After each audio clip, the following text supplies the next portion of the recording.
Baleshwar पौरांचल 18 number ward रे जय जगन्नाथ अर्पण रथ परिक्रमार शुभारंभ आसंता 17 तारिख रे श्रीमंदिर परिक्रमा प्रकल्पर लोकार्पण उत्सव अनुष्ठित हेबाकु जाउछि। एने समग्र ओडिशा रे अर्पण रथ परिक्रमा करी प्रत्येक घर गुआ और चाउल संग्रह करूछि, जाकि श्रीमंदिर को पठा जीवार व्यवस्था करा जाइछि। एही अवसर रे बालेश्वर पौरपालिका अंतर्गत 18 number ward councillor Arpita Priyadarshini Pattnaik तत्वावधान रे स्थानीय झाडेश्वर मंदिर प्रांगण जगन्नाथ प्रेमी भक्तगण संकीर्तन मंडली महिला मानकर हुलहुली शंखध्वनि और जय जगन्नाथ ध्वनि रे शुभारंभ होईछि अर्पण रथर परिक्रमा। एही रथ बाहरी सहरर नुआ बजार, फांडी छक, नीलियाबाग, रानीपाटना, ऑर्डर बजार विभिन्न साही परिक्रमा करथिला। उक्त कार्यक्रम रे पूर्वतन उपनगरपाल मनोज राउत, काउंसिलर मिता पट्टनायक, सबिता रानी दास, मिराजा बानो, शेख आयुब, सुनिया मुर्मू, पूर्वतन काउंसिलर धनंजय जेना, साकिर खान, शेख अंसर, अक्षय नायक, पूर्वी पट्टनायक, धीरेन नायक प्रमुख उपस्थित रही।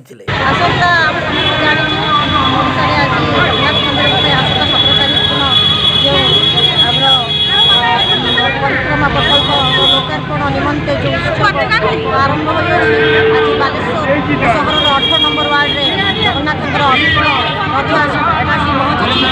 रथ आमर झाड़ेश्वर मंदिर निकट बाहर वार्ड समस्त बड़ी भितर जाई आम भक्त मान भेटे भक्त मान पाखे जो चाउल गुआ दान करते से जगन्नाथ मंदिर अर्पण हो अर्पण पाखे गुआ चाउल पैसा दान होती अर्पण निमंते कार्यक्रम